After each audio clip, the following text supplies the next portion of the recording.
Hello, everyone, and welcome to the Kentucky Small Business Development Center's weekly webinar. I'm Dave Etkin. I'm the director of the SBDC Center in Louisville, Kentucky. So if it's your first time joining me, please, I'd like to welcome you. And if you've been joining all along, thanks for coming back again. I'm happy to see you. I see a lot of you just kind of starting to come in and get settled. So while we give everybody a second to kind of join, I'd like to share a little bit of information about the Kentucky Small Business Development Center program. As the only statewide nationally accredited program that provides entrepreneurial and business development services, the Kentucky SBDC plays a vital role in Kentucky's economic development by assisting entrepreneurs at every stage of their business life cycle.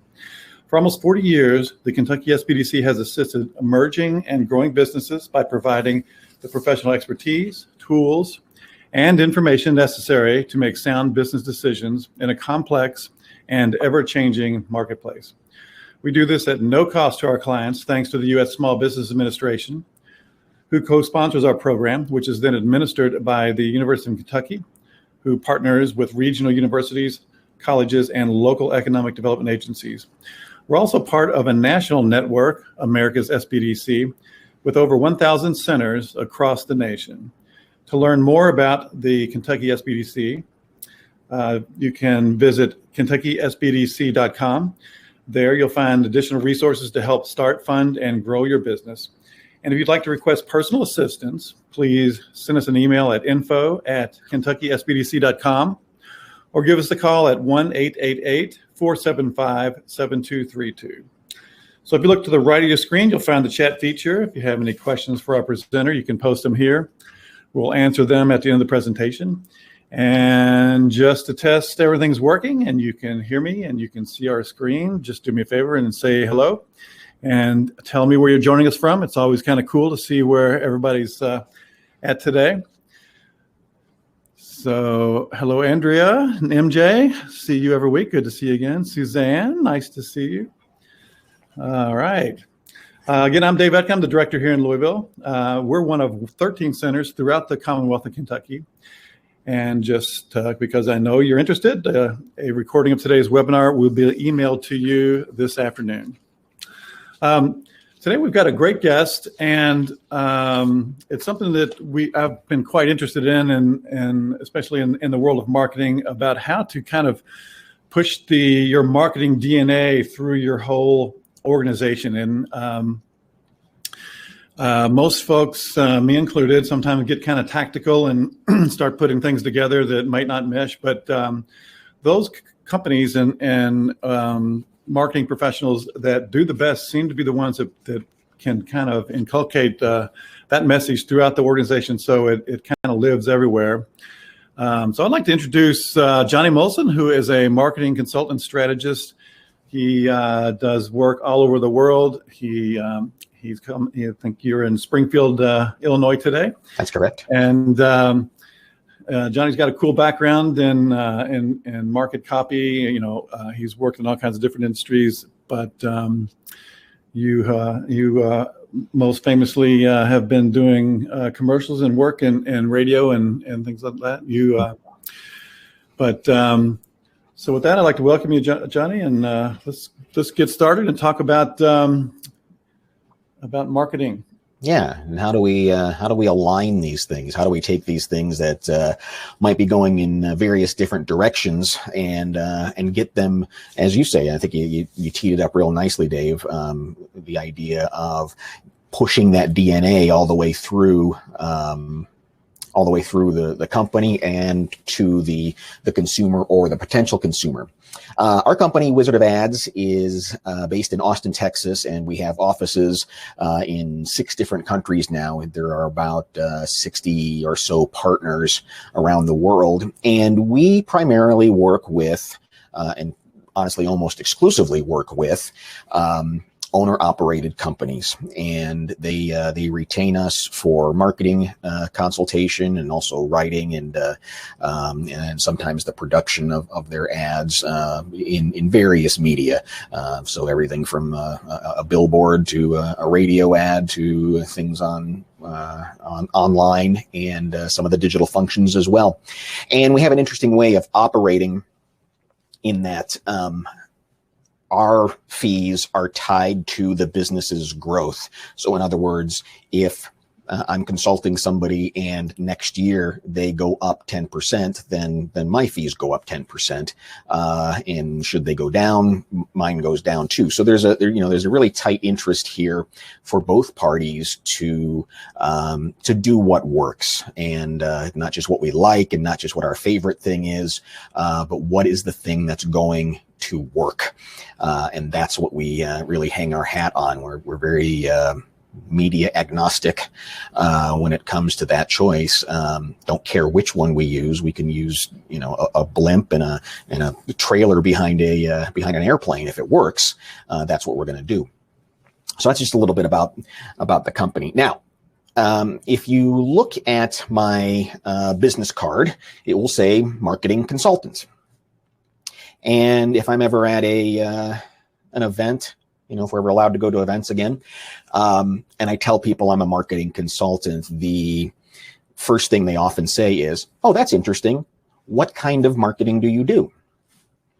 And my answer is always, I do marketing. And there's just one thing, that's marketing. I know what they're asking. I mean, I understand what they're asking. They want to know, do I do graphic design? Am I in the digital space?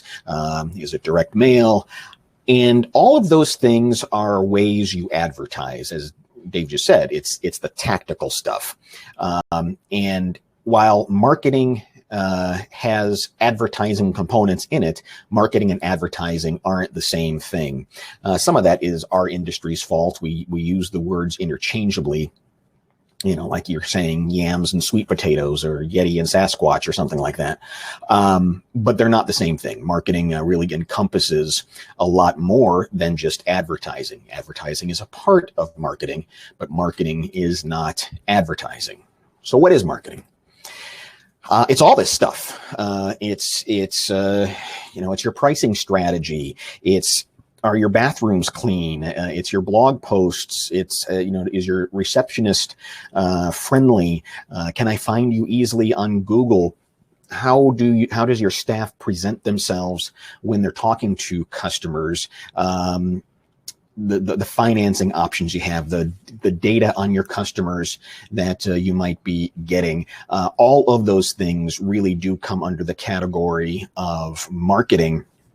And that's really where this question of alignment comes up, and it's so incredibly important, because look, sometimes a business will come to me and say, "Hey, I need to do some marketing." And my response is, you're already doing it. I mean, if you've named your business and you've opened a door, you're marketing. It's already happening, whether you want it to or not. As soon as a sign goes up on the side of your building, you are marketing. As soon as you answer the phone, you are marketing. And not to belabor the point, I think it's just important to understand that it touches a lot more than just what your ads look like, feel like, sound like. Advertising is a piece of marketing, but advertising and marketing are not the same thing. That's what made this guy, David Packard, say marketing is too important to be left to the marketing department. That wasn't a dig at marketing. That was David Packard of Hewlett-Packard saying it's everybody's responsibility. There really is no such thing as a marketing department when you really think about it. Every single person, anything that is going to come in contact potentially with a customer is going to be marketing. And so, if you have a frontline staff, for example, I have a client who is in Dallas, and he's a heating and air company, and you'll hear about him later in the presentation. And a lot of time has to be spent on training his staff and how they interact with the customer. Why? Because for a lot of people, that's the only interaction that they're going to get. You'll never really meet. You don't go to the heating and air store and buy heating and air. You make an appointment. A guy comes out, and they install, or they clean, or they do the repair. So that's one person who is carrying all of the marketing for your company. And so it really does touch every little thing. It's not a department. It's really everybody. And you heard me use the word alignment. So what are we aligning? Well, one of the things you're aligning is your ad messaging. And this one sounds simple, but it is one of the most common things that's missed, particularly if you have advertising going through various media and in various spaces. You really need to pay attention to, are the ads, do they look the same, sound the same, feel the same across all media? So if you have a TV commercial, the same thing needs to be on your billboard. If you're running mobile ads, the same thing needs to be in your email and on your radio, and connect all of those things. And it happens innocently enough. You know, a lot of businesses might have various vendors who are helping them with things. And so somebody from the radio station says, well, here's a great idea, and let's put that out. Cool, let's do that. And then the digital person says, well, we're going to do this and put this offer out here. Cool, do that. And so these things start to go in different directions. And that may feel like the right thing to do, but in fact, you're limiting yourself. When you get all these things rowing in the same direction, and so that they make sense across all of the advertising platforms that you're doing, that's really when you see the power of your advertising. So make it a point to look at all of your ad messaging, and does it have that element? Does it sound the same, feel the same, look the same, messaging the same, words, phrases, and the like. We'll talk a little more about brand codes and things like that a little bit later. We're also aligning the customer experience. So if you have an ad that says, stop in today and we'll give you a coupon for a free ice cream cone. I mean, I've literally seen it happen where somebody is doing an offer, something like that. Let's just say it's a furniture store, and if you stop in today, we're going to give you a coupon for a free ice cream cone at Dairy Queen. And they end their campaign frustrated, saying, well, nobody came in and asked for the coupon. No. Give it to them. Don't make them go through hoops. When they come to you, they should experience what you told them they're going to experience. And it should, again, I should be able to hear echoes of the messaging that you've put out there. I should sense them in the way your staff interacts and the way you keep promises, and all those things that are connected. That's the thing that we're talking about when the customer experience is aligned with your advertising. And look, that's not the only aspect of customer experience. Entire books and courses are written on just good customer service, and how do you get to that Ritz-Carlton or Disneyland kind of a pinnacle? I mean, if those are really the pinnacles of great customer service, how do you emulate that? How do you get there? And how do you give your customers that feeling that's so positive that they want to tell everybody else? One of the worst things, if you're a restaurant owner, that you can hear, hey, how was your meal tonight? Fine, right? You don't know. You don't know what that is. Is that good? Is it bad? Is it mediocre? Is it meh? And so obviously every company wants to do better than fine, and they want it to be so remarkable that you come back and be a repeat customer. So that aspect of customer experience is important as well. And we're aligning the company culture. And as you'll see in a moment, when the culture of the company is broken, if it's just a dreary place to work, people don't seem to get along, there's just gossip and chit chat going on, that is going to, whether you know it or not, it's going to present itself to the customer. You can feel it. I was in a store in a store in line at the grocery store, and the cashier is chatting with another cashier about, who got to go on lunch when, and well, I told the manager this, and he said I can't do that, and it's that ick stuff. It's like, I didn't want to eavesdrop in on that. It's none of my business. But there it was right in front of me, and so that really spoke to the culture of that store, and getting that in alignment is going to be key. So it wouldn't be a presentation without a Venn diagram. So I've got one here for you. So what is the big deal? Why is this so important? Why have I spent the last 10, 15 minutes really hammering on that? Well, let's look at the three things that we just talked about: ad messaging, customer experience, and company culture. If your ad messaging and your culture are good, in other words, you're bringing customers to you, and they have, and your customer is, happy. They said fine, everything is good. You're going to end up with no repeat business. It's going to be really slow, because they go, all right, well, that was a thing. I got the commodity that I was looking for. Wasn't broken, wasn't spectacular. It was just, good. So when you have those two things in line and not the customer experience, if they have a bad customer experience, well, your repeat customer is going to dwindle, because they went in there once and it was an unpleasant experience, or you overheard the cashier arguing with another cashier. You go, ew, I don't like this place. When those things aren't aligned, you're not going to get your repeat customer. What if we align the customer experience and the company culture? Those things are good, and they're running like a machine, but your ad messaging isn't right, and it's not in alignment. Well, that means you're going to get slow growth. You're not inviting people into your business. So it doesn't mean you won't have success. It's just going to go slower, because you're not extending a hand and saying, come on in and do business with us. So when you have culture and experience in alignment, but not your ad messaging, that's going to impact how quickly you do or don't grow.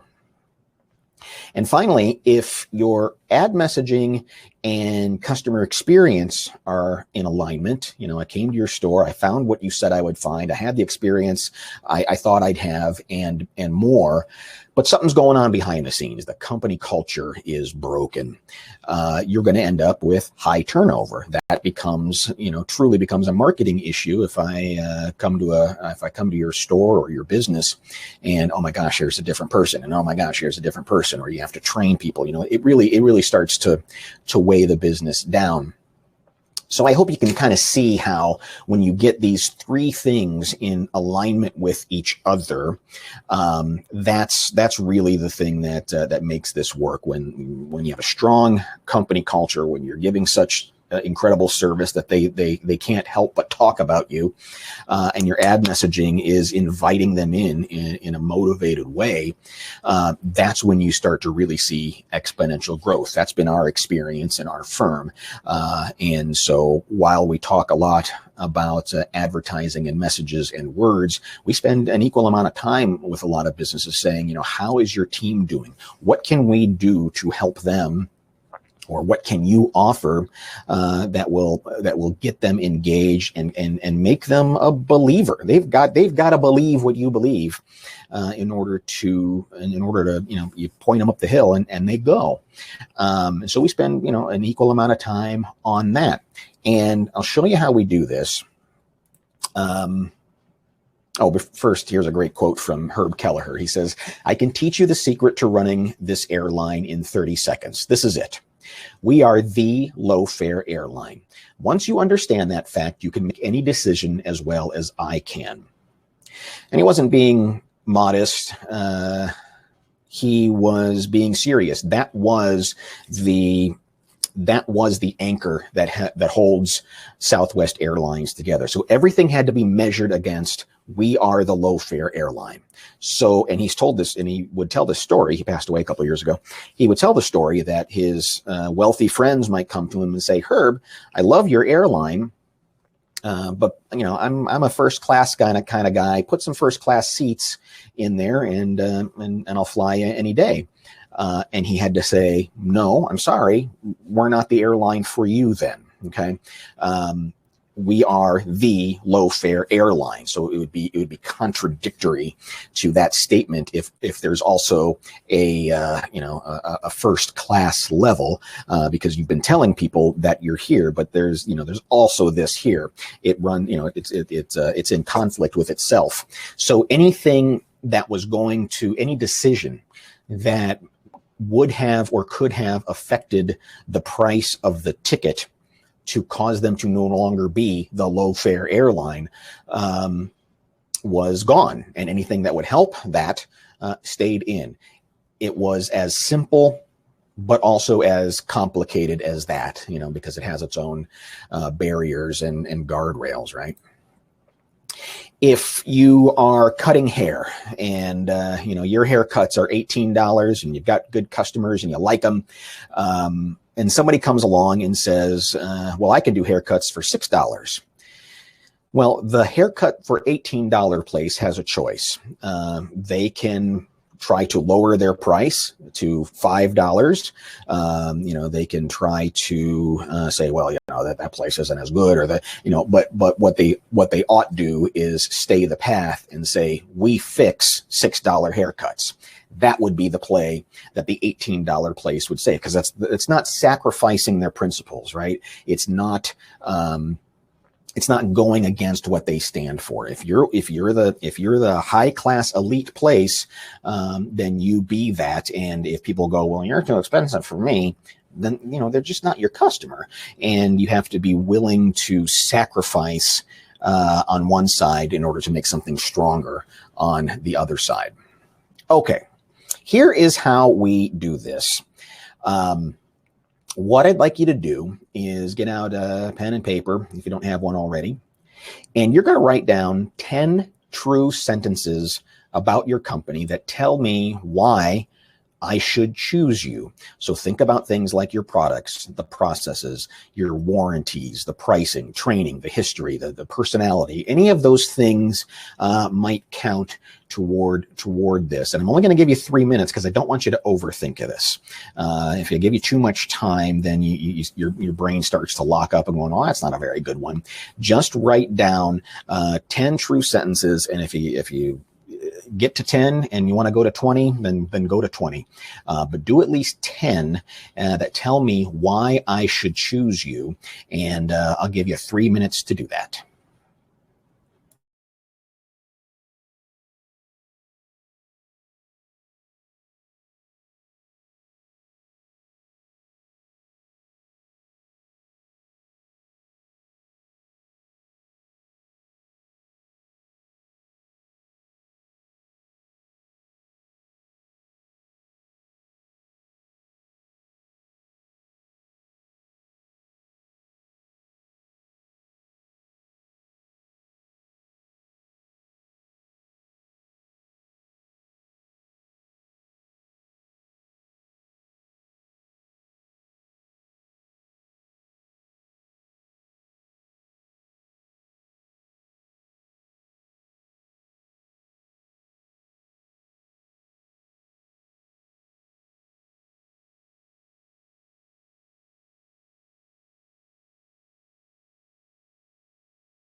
Just about 90 seconds left.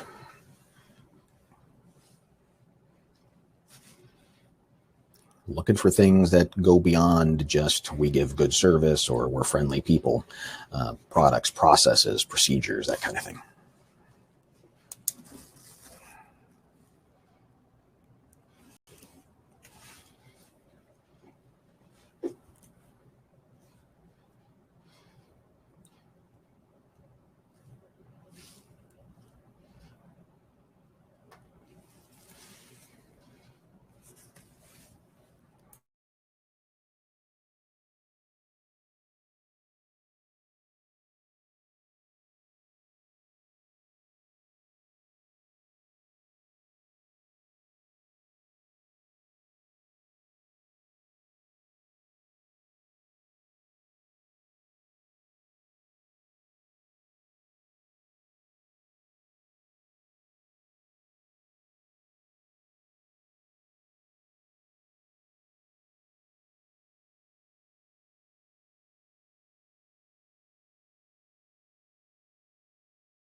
All right.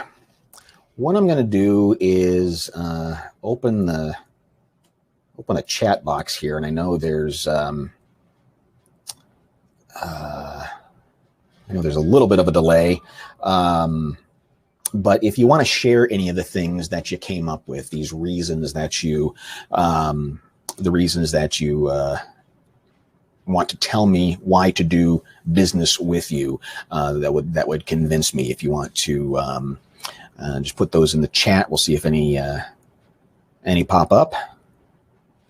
Alan says hello. Good to see you again, sir. We spoke a few weeks ago.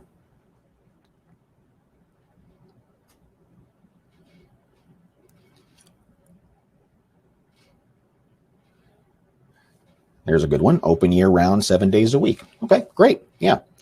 And the trick to this, when we go into the next part here, is we're looking for things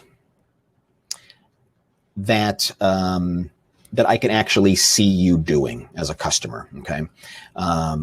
So open year round, 7 days a week is something that I can experience. I can point to it and say, yes, there that thing is. Start up with a reputation and relationships to build. Cool. Yeah, that shows your values and kind of what you're going for there. Think about how you can make that. How can you prove that to me? How do you build the relationships and make them stronger? And how do you enhance reputations and whatever that might be? That's kind of the idea there. So choose 3 or 4 of those, and that you like, that you're proud of, and rewrite them so that every sentence starts with the phrase, "we believe." Okay. So if you are a place that answers the phone, we always have a live person answering the phone, then you would phrase it like that. We believe in answering your call with a live person, never a recording. Again, that's something that the customer can experience, and the customer will know that it's happening. It's not a nebulous sort of, we always offer good service. Well, tell me what that means. What does that mean to you? How do you do that? What is going above and beyond? What does that look like? And, if you come up with a few, and you want to start putting them in the chat as you come up to them, we'll look at them as they come in. So you're going to take 3 or 4 of those sentences and have them begin with the phrase, "we believe." We believe in doing this. We believe, you can also look at it as what don't you believe? We believe it's never okay to leave a customer waiting on the phone. It's the same kind of thing, just said in a different way. But you have to, one of the best ways to state what you are for is by stating what you're against. And so if there is something like that, you can put that in there. And again, don't overthink this. Throw some into the chat. We believe in putting your needs and concerns first. From Rhonda. Yeah. Okay. So, that's the basis of the idea. Show me what that might mean to putting your needs first. Give me just a little more specificity in there. We believe in personalized customer service. You will always deal with the same representative. Well, you actually have 2 thoughts in there. So it could be something as simple as, we believe you deserve to always work with the same person. There it is, right? We believe, we don't believe in cookie cutters. We do things the way that, we personalize it for the customer. We believe your imaging should be affordable. Yeah, there's that's a solid one. Again, tell me what affordable might mean. Again, it could be something that you stand against. We believe that the prices that they charge for X-rays and MRIs at the hospital are just completely outrageous, and that's why we operate the way we do. We believe in taking away your fear of numbers by creating a tailored bookkeeping solution. Cool, nice one. Again, you can even break that up into two.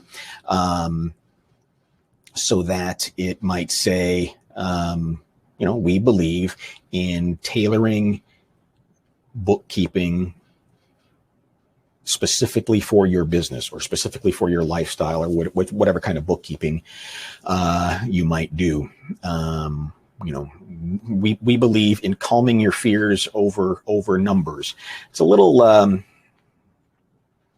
bit of fluff there, but you can do that. We believe numbers are not a thing to be afraid of. That's that kind of thing. So good. You got kind of the idea. And when you have one of those, when you have 3 or 4 of those things, or 8 or 12, all of a sudden you start to have not only something that is useful in your outward advertising, it's useful in your training, because you can say, hey, we agreed that we believe this, and how are you going to show our customers that is what we believe today?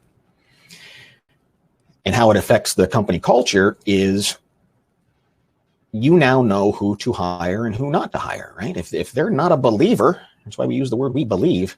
If they don't believe what you believe, it's not going to work. And some of this might sound familiar if you've seen the Simon Sinek video on Start With Why. A lot of times people gravitate to the word why. You tell people why you do what you do. But what he actually says, what Simon Sinek will say is people don't follow you because of what you do. They follow you because of what you believe. And if they believe what you believe, then you've got a tight customer relationship. You've got a tight employee-employer relationship. All right. So here's an example. This is On Time Experts, heating and air place down in Dallas. We have a knowledgeable staff. Well, how can you twist that around? We believe 3 days a week training makes us the best AC, heating, and plumbing experts on the planet. There's some specificity to that, and how you can enhance that sort of thing. If people say, hey, we take extra precautions to make sure we don't leave a mess, what they actually say is, we believe in spotless uniforms and trucks and always smelling great. So again, there's something that the customer can experience, but you can also use internally to draw that golden thread from what you believe in your business to what the customer is going to experience. So if they ever look in a truck and there's tools all over the place and insulation is clearing up, so you pull them aside and you say, hey, remember, we believe in spotless uniforms and trucks. So you got to clean this thing up before the customer sees it. We agreed to that, right? You believe what I believe, and that's how you start to build some tangible things that a customer might be able to see. We have a friendly, helpful staff. How about this one? We believe broccoli is good for you, but pizza tastes better. What the heck is that doing in there? It's showing some personality. It's showing some fun. It's showing that these are not just stiff, boring mechanics, but you're going to enjoy talking to these people. It shows a certain humanity. If you can throw one of those in your list of we believe statements, I think it's really, really strong. We have prompt, reliable service. Kind of boring. We believe in showing up on time or your repair is free. It's a pretty bold statement. But the company is called On Time Experts, so they had better be on time. It's in their name. And the way they prove that is, and they do it, they literally will do it. Miss Henderson, I'm sorry, we said we'd be here at 2 o'clock. Here it is 2:30. I'm going to go ahead and repair your air conditioning, but there won't be a charge because we believe showing up on time is that important. And if we can't do it, then your repair is free. Now, Randy, who owns the company, is able to say, hey, we gave away 3 free repairs last week. That's good that you kept our promise, but why did that happen? And you can start to break down why, where the problems might be in some of the weak spots, and fix it. But it's a heck of a bold statement. And I'll tell you, we've even gone as far as making ads out of the times that he's failed. Okay. So if you go on the radio or on a billboard or on a digital blog post or whatever, and say, here's what happened yesterday. We were on our way to Mrs. Henderson's house, and a cement trunk rolled over, and we were a half hour late. Not my fault, not her fault, but you know what? We say we're always on time. We gave Miss Henderson a free repair. Now you've really got some strong stuff to hold on to, and it's unmistakable. We have prompt, reliable service is something that any business can say. We believe in showing up on time, or your repair is free, is something only one business will say, or can say, or is brave enough to say, and that's why it becomes such an important and such a powerful marketing tool. So you get all these things in alignment, your messaging, your customer experience, your company culture, and that's when you start to see this exponential growth. So that kind of thing shows up in everything we do, the customer experience, the company culture, and in the ads. And one of the things you want to take some time doing is identify your brand codes. Every brand, every business has codes, things that let me know that it's you, your colors, your guarantees, shapes, fonts, styles, the language you say. Randy doesn't do tune-ups, he does revitalizers, okay? So that's their language. The slogans, just a general attitude. These things are called brand codes. And when you've identified what they are, and you make a list of what they are, use them relentlessly, consistently, obsessively. You cannot overdo it. I have to know it's you. Okay. Because as a customer, there's a lot going on. I got other things happening in my life. I don't have time to remember, oh yeah, that's the business that does that. I need to know that it's you in your advertising, so that if let's say I hear something on the radio and I go to your website, those two things have to connect, so that I feel confident that I'm in the right place. Okay. Because I'm not necessarily going to remember all those things, right? If I don't remember the name and I say, oh yeah, who's the AC place that always promises that they're going to be on time? Okay. Now I've made the connection. It is you. It's real easy. We call it, that's why that beagle was on those slides there. We call it losing the scent trail. Okay. If at any time one of these things is broken, if your TV ad doesn't match what your email is saying, people lose the scent. Okay, they forget that it's you. So think a lot about your brand codes. Make a list of them, and then you can provide that to your various media providers and say these need to be in everything, and it needs to look like this. And don't ever let anybody say, well, I'm kind of sick of that, or let's do something different. No, that's your color. And when you get good at it, and it takes 40 or 50 years to do it, when you get good at it, you get to be able to do things like this. This is a billboard that is in London, and you notice something glaring on there is that there's no logo, no business name. But I bet you know who it is, right? And McDonald's is only able, it's just a font. I mean, they don't even necessarily use those colors. There isn't a brown in McDonald's color palette. It's the font. You know it from the font. And that's a magic trick. That is something when you get there, when you can pull this off, now you have identified your brand codes and solidified them across everything, and nothing gets missed. That's not easy to do. That takes time, but that's where we're trying to go. And you can only get there if you unify all of these things. that is the extent of my presentation. We're going to open up for questions here. Before we do, and we're not selling anything, but me and two of my other partners, Dave Young, who you may have seen in a seminar a couple of weeks back, Craig Arthur, who is in Australia. We do a 90-minute session that helps you figure out, what are you going to spend? Where should your focus be? Ideas of things you can say. Again, there's no sales pitch. We enjoy doing that, and it actually makes us, selfishly, it makes us better marketers because we love having the challenge thrown at us. If you're interested in joining us in one of these, send me an email, johnamolson@wizardofads.com, and I'll leave that up on the screen if you want to do that. Again, we do them on Wednesdays and Thursdays, usually later in the day, because later in the day is early in the morning down in Australia, and we need Craig to be awake.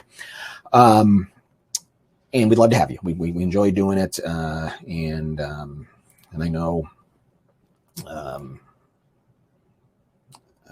Alan went through that process a couple of weeks ago. So if you know Alan Rupp, he can tell you all about it. If you have any questions, love to hear from you and see if we can help you out. I hope this made sense. I hope it's helpful. It seems rudimentary, on some levels. It seems rudimentary, but it is so commonly missed. It's surprising. A lot of my time is spent with clients saying, don't touch it, leave it alone, make it match. When they're excited, it's an entrepreneurial quirk that says, I want to do something different. I want to do something new. I'm bored. I don't want to, and I get it, but you'll never get that McDonald's effect by changing things and messing around with it. You really have to be deadly consistent on all of that stuff. Thank you very much. That was awesome. Thank you. I'm glad. I hear so often when I talk to people and they talk about, they need to move the needle on their sales, and they would say, well, I just need to get some social media and do this or do that. Really, the right place is to start with the process that you just walked us through, basically. Yeah. Again, we're not concerned so much about which media we use. What we're concerned about is the messaging, and does the messaging match the experience that people are having? Does the messaging match across all media? Do I know that it's you, and is it consistent, and is it motivated? That's why we went through those we believe things and said, let's make them very specific so that the customer can actually see you doing those things. Yeah. So would you, what would be the first step you would tell somebody to do? I think play around with those we believe statements, and that's something that that you can do with the full staff, because it's great when it's born not from you as the business owner, but it's born from this group that says, hey, here are the things that we value, and do it the same way. Tell them you've got 3 minutes, write down 10 reasons I should do business. People should do business with us. Cool. Now let's write those again with the words "we believe" at the beginning, and see if you can make them again a little deeper than just "we believe in friendly, helpful service." Show me what that means. Give some thought to that, and really give it some identity. Again, that's kind of the thing that makes it work. Is the customer needs to know that you're doing it. They can point to it and say, "Aha, that's right. They said they do that thing, and now they are doing that thing." You're getting some great comments on the chat. Nice. They really enjoyed it. Ashley says this was my favorite presentation from SBDC. And Ashley, it's very kind of you. Thank you very much. Just for everybody's benefit, before we got on, I told Johnny that he really needed to try to take away Dave's bragging rights from his presentation earlier. So if you have any questions, please put them in the chat. I mean, this is this is some opportunity for you to really kind of tap into Johnny's brain here. But the other thing that you mentioned that I thought was really good, and I know everybody hears a lot, when when you ask someone why would they come to their business and buy from you, they say we give great service, that sort of thing. But that is so generic that is not even worth saying. Dave, I'll add to that. It's not only generic, it's a baseline expectation. Okay, I expect when I do business with a business that they're going to give me good service. We have a wide selection. Yeah, I expect when I go to a place that they have what I'm looking for. We have a knowledgeable staff. Yes, I expect that. So basically, that gives you a C. Okay, that's just passing. What are you going to do that goes beyond that thing? It sounds like it's the right thing to say, but it really is just a baseline expectation that a customer has. And then when you move forward and you kind of work through these statements, does that kind of lead you to the right marketing channels that you would use? I mean, is that the first step? It can.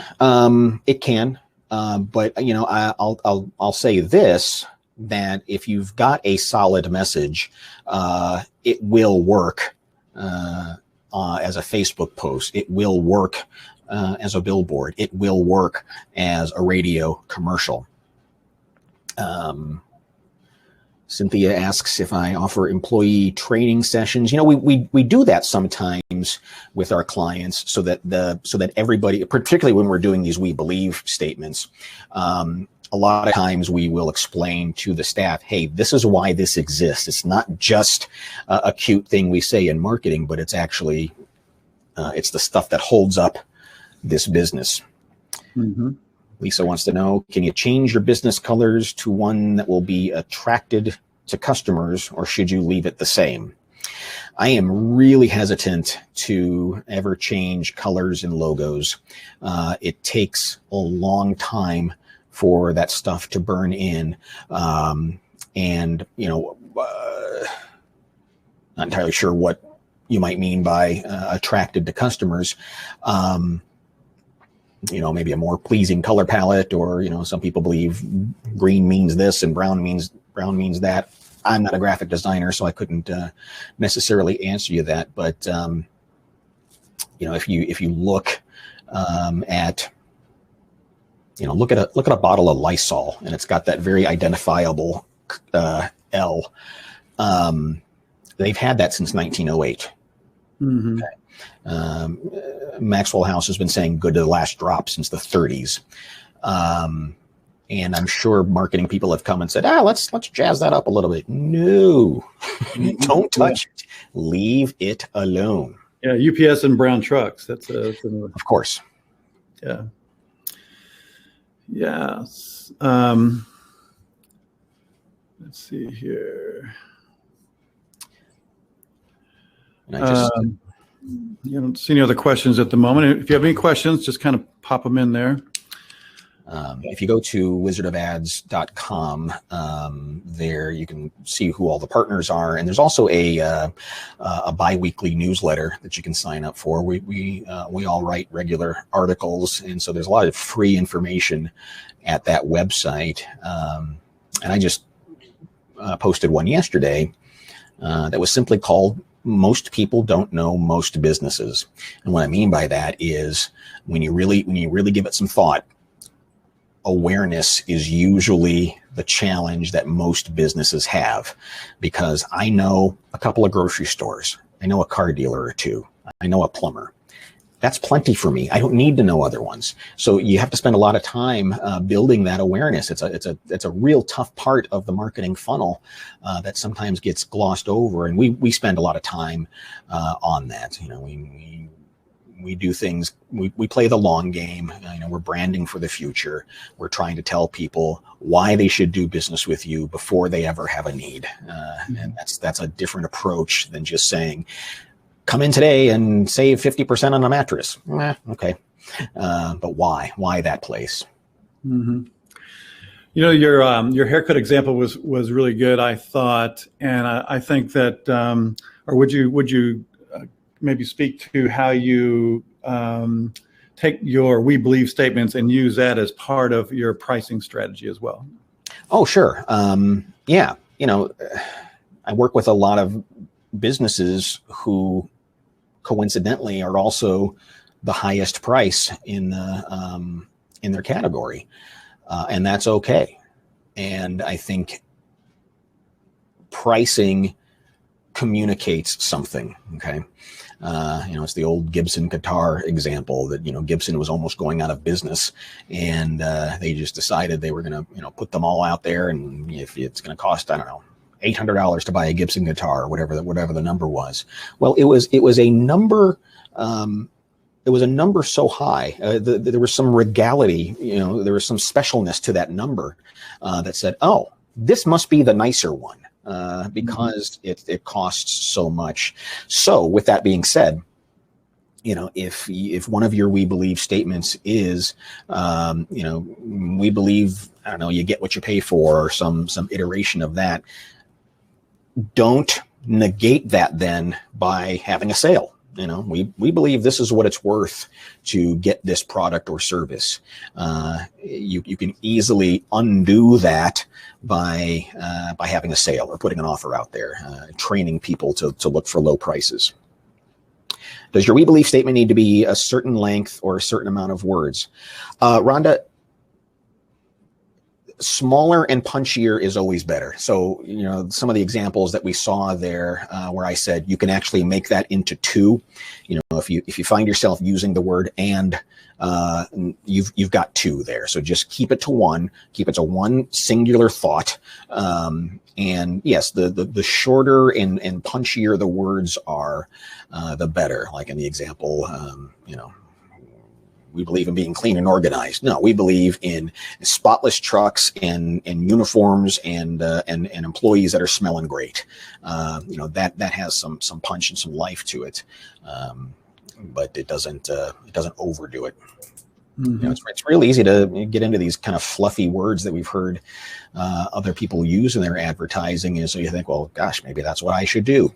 And really, when you can change that, when you can turn it just a little, so that it's not exactly what the potential customers were expecting, that's going to force them to engage. It's going to make the brain go, oh, wait a minute, that's different. I think I need to investigate this. Because if it all looks the same, if it's all just a wall with white paint on it, you get lost and forgotten. So what advice would you give, like the $6 haircut guy? Let's just say he decides he needs to start raising some prices. I mean, how would he tailor that message to do that? Well, I guess there are two avenues that you could go down. Every category not only has a highest price business, it also has a lowest price business. The trick there is there can only be one. There's one Tiffany's and there's one Walmart, and everything in the middle is kind of like Target, Kohl's. It's all kind of starts to get blurry. So if you want to go down the path of being the lowest price person, that is dangerous, because you have to keep going down. And it's a hard one to sustain. So if they wanted to raise their prices, they're going to have to start, improving their service. They're going to have to start improving the customer experience. Because if you're selling a commodity, something has to happen that makes me go, actually, this is different. And that's a tough one to do, but an important one to do. If you want to raise prices, you got to raise the value or the perceived value of what the customer is getting. And that word value only exists in the customer's head. You can't tell them or make them know what the value is. It's what they believe. It's, if I go into a department store, a real nice, classy department store, and a suit is, $1,200. Okay, that's kind of my expectation. If I go into Costco and the suit is $1,200, my response is going to be, come on, Costco, I'm not paying $1,200 for your suit. Give me the $50 one. So it's kind of it makes a difference. It does send a just reading another question here. Yeah. Sends a message. The price sends a message. Mary asks, what's an inexpensive way to research ways to see which copy points might be the most relevant to target customers? We may have several options to consider, but want customer insights on the direction to take. A couple of a really inexpensive way is to maybe focus group it. Get 12 people in a room and show them some and see which one might motivate them. That's one inexpensive way to do it. And I think the test though is going to be, is this a motivating word? Is this something that's going to drive me to you, or just make me go, oh yeah, it's another place that does that. That's kind of the test. Sample companies that have great customer service reputation, and how did they get there? I mentioned Disney, Ritz-Carlton, Zappos is a great example. Amazon is a great example of people who, and how they got there was a ridiculous obsession with customer service, to the point of, truly, I'm not using the word obsession loosely here. It means everything. Amazon, for example, researched the kind of tape they use on their boxes so that it would hold the box together, but you can easily pop it open when it gets to your house. That's part of the customer experience. If it's all that UPS tape that's hard to cut through, that frustrates people, because Amazon is so crazy obsessed about their customer service that it mattered what kind of tape they used on their box, and that's how they got there. It's a big job. Let me see what else. Zappos, Nordstrom's is a great example of top customer, and there's books written on all these companies. It shows you how they got there. Mm-hmm. So I guess just that someone that really wants to obsess or try to work with their own company, I mean, that's where like Amazon spend a lot of time getting customer feedback and really engaging with their customers at all points of the whole customer journey. And Bezos is never done. He will always find another way to make it easier, pleasurable, whatever. That's really the secret that doesn't get talked about for Amazon, is they just made it easy. Who cares about the price? It's easy. That's really what makes it special. I think that's all the questions we have. And Johnny, I really appreciated you coming today, and this has been awesome. This has been my pleasure. Been really good, really good. You've got so many great comments. I mean, people are just blown away. Oh, nice. Nice. Well, please, if anybody has any questions, reach out. We would love to do just a 90-minute brainstorming session with you if that's something that's interesting. And check out wizardofads.com, and there's some great articles from dozens of great marketers. Yep, I've been engaged with you guys for quite some time. You guys are awesome. So, well, again, thanks, Johnny, and thank you. We'll bring you back here soon. It seems like everybody really enjoyed this. I would love to do it. A 202 session. So great. With that, we'll call it a day. Everybody have a great Wednesday. And thanks so much for joining us again this week. And we'll see you next Wednesday. Let's talk to you later. Bye-bye, everybody.